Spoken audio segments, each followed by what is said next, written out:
जोहार झारखंड। बहुत ही खेद और पीड़ा के साथ आपको सूचित करना पड़ रहा है कि हाय रे हमर सोना झारखंड। इस राज्य को बनाने में हमारे पूर्वजों ने खून और पसीना को एक कर दिया।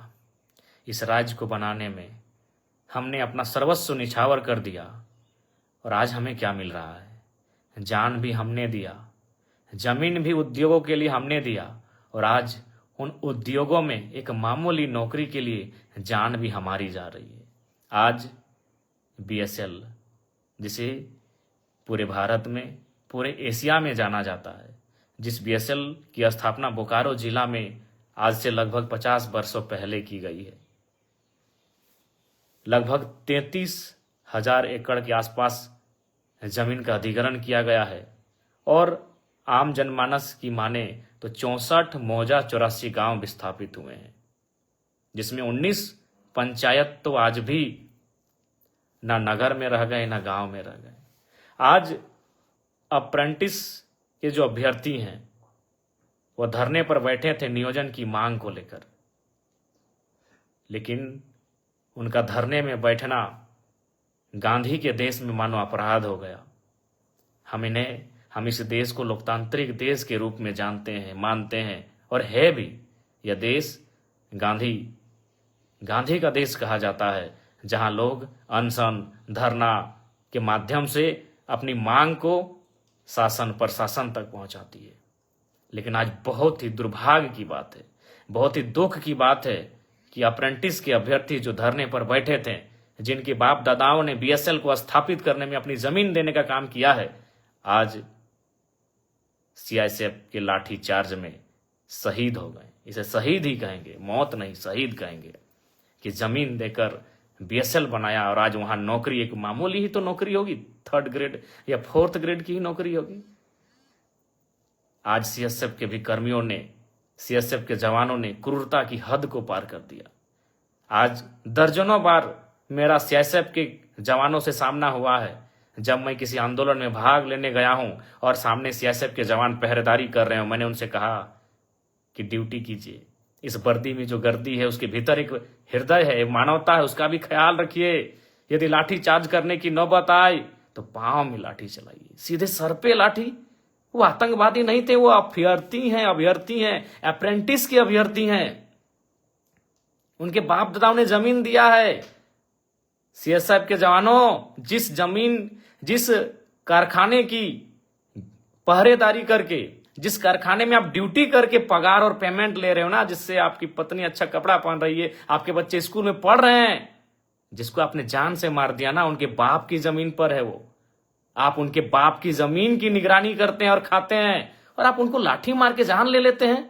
इतना क्रूर कैसे कि आप ड्यूटी की ट्रेनिंग ड्यूटी करते करते क्या आप संवेदनहीन हो गए? आपने अपनी संवेदना को खो दिया है सीएसएफ कर्मियों। इतनी क्रूर व्यवहार कैसे कर सकते हैं आप?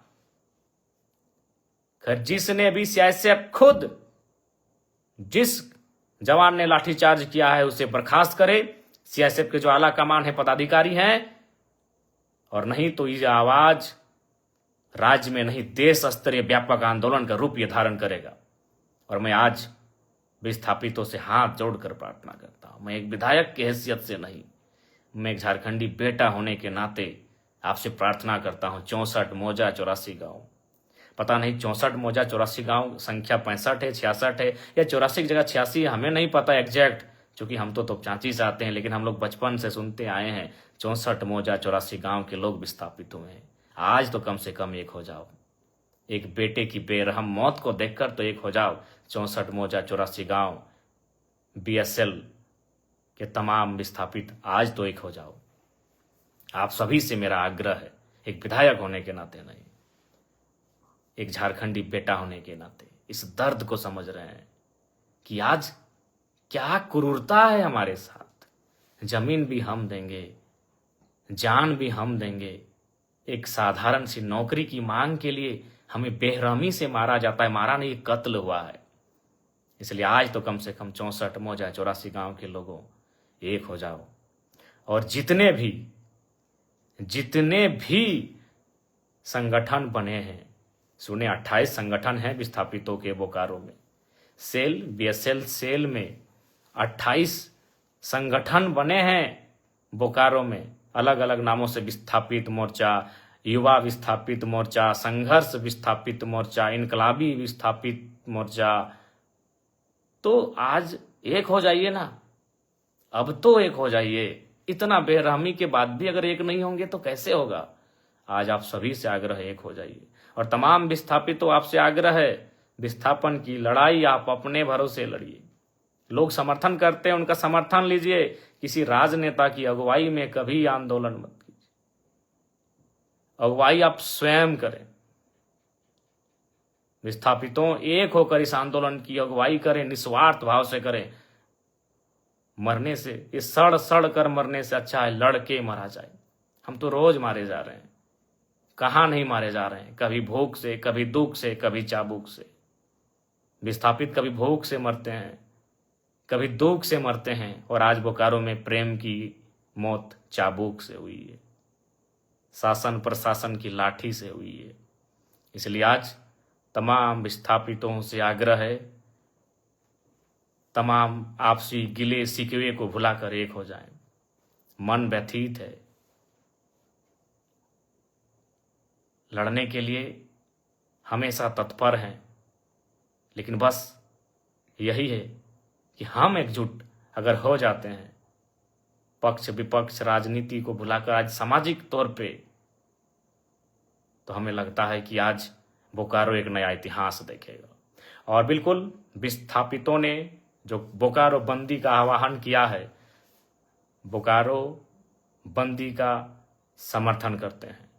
बोकारो बंदी का जो विस्थापितों ने आह्वान किया है, उस बंदी का समर्थन करते हैं। बोकारो ऐसा बंद होना चाहिए, बोकारो की धरती में ऐसा आंदोलन होना चाहिए कि हमारे पूर्वज भी हम पे गर्व करें कि हाँ, आंदोलन की बदौलत हमने ये राज्य लिया है।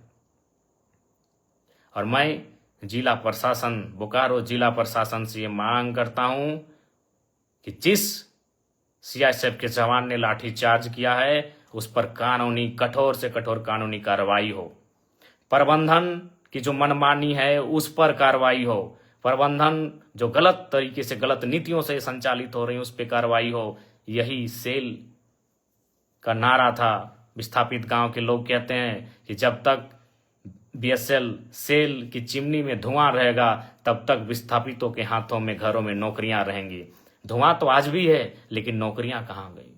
धुआं आज भी है, नौकरियां कहाँ गई? हम आज तो बेमौत मारे जा रहे हैं, हम कुचले जा रहे हैं। झारखंड के तमाम विस्थापितों, बीएसएल कोई अमर हो के नहीं आया है। न बीएसएल ने अमृत तो पान किया है, अमृत का पान किया है। उसको साधन संसाधन हमारे बाप दादाओं की बनी जमीन पर बनी सड़कों से जाता है। उसे पानी टेनू घाट का मिलता है। अगर टेनू घाट का डैम का रास्ता एक दिन अगर दामोदर नदी में मिला दिया जाए, तो बीएसएल बाप बाप कर उठेगा। याद कीजिए विनोद बाबू का वो दौर, जब उन्होंने कहा था कि डैम, हमारी जमीन पर जो डैम है, अगर हमारी नहीं सुन रहे हैं तो पानी नदियों को दे दिया जाए। अगर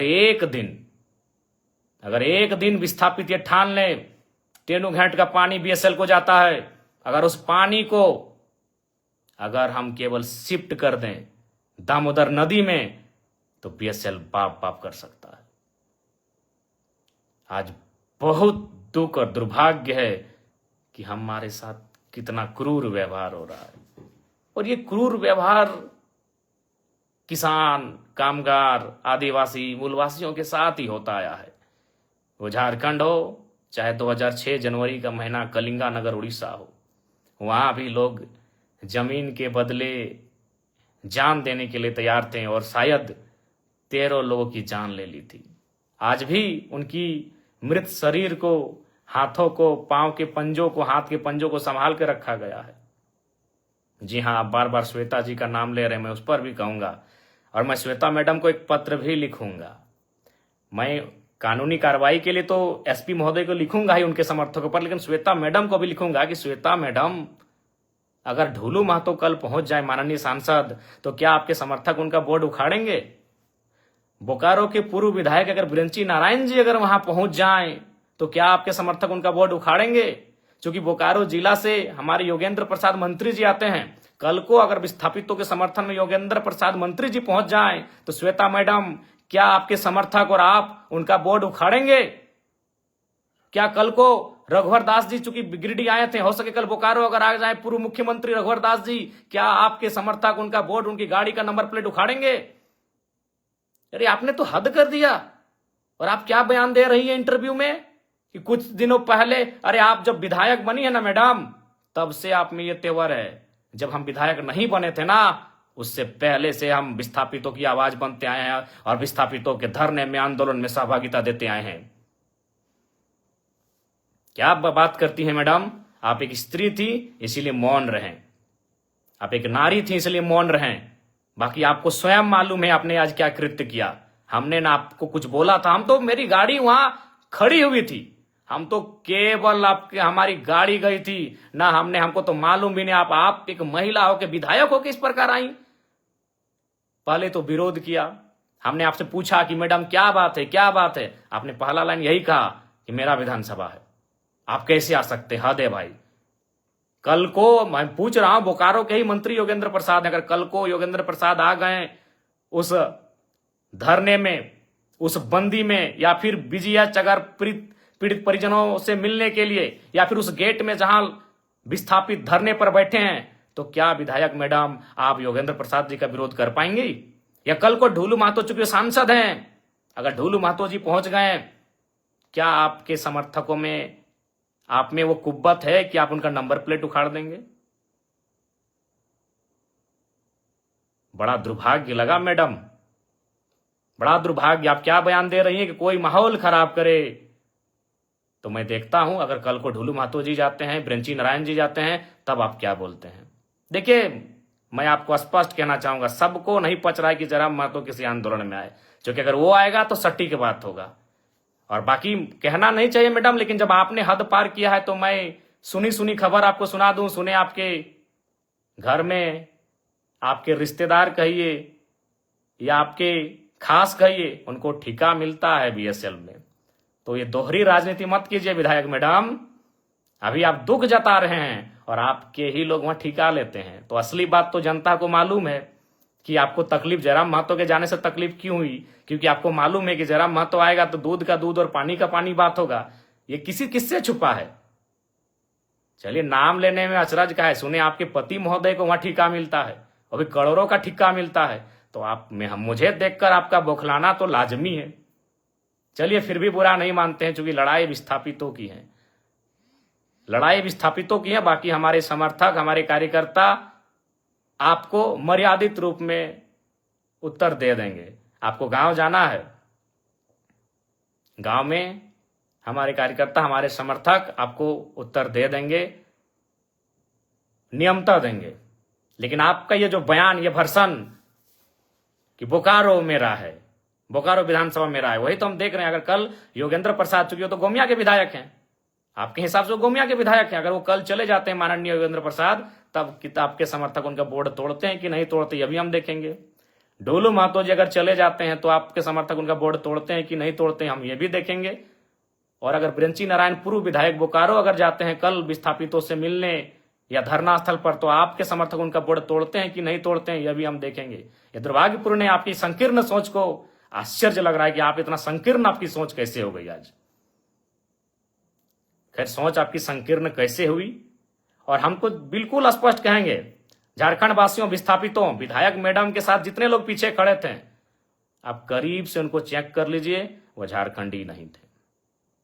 विधायक मैडम के पीछे जितने लोग थे, जो बोर्ड हमारी गाड़ी का, चूंकि हम पीछे आ गए, हमारे समर्थक भी हमें घेर लिए थे, हमारे समर्थक नहीं, जो विस्थापित लोग थे धरने की, दादा आप मत जाइए उधर, उसी बीच उन्होंने हमारी गाड़ी को तोड़ फोड़ करना शुरू किया। और हमने पहले ही कह दिया था कि उनको जो करना है करे, वो नारी हैं, हम कुछ नहीं बोलेंगे।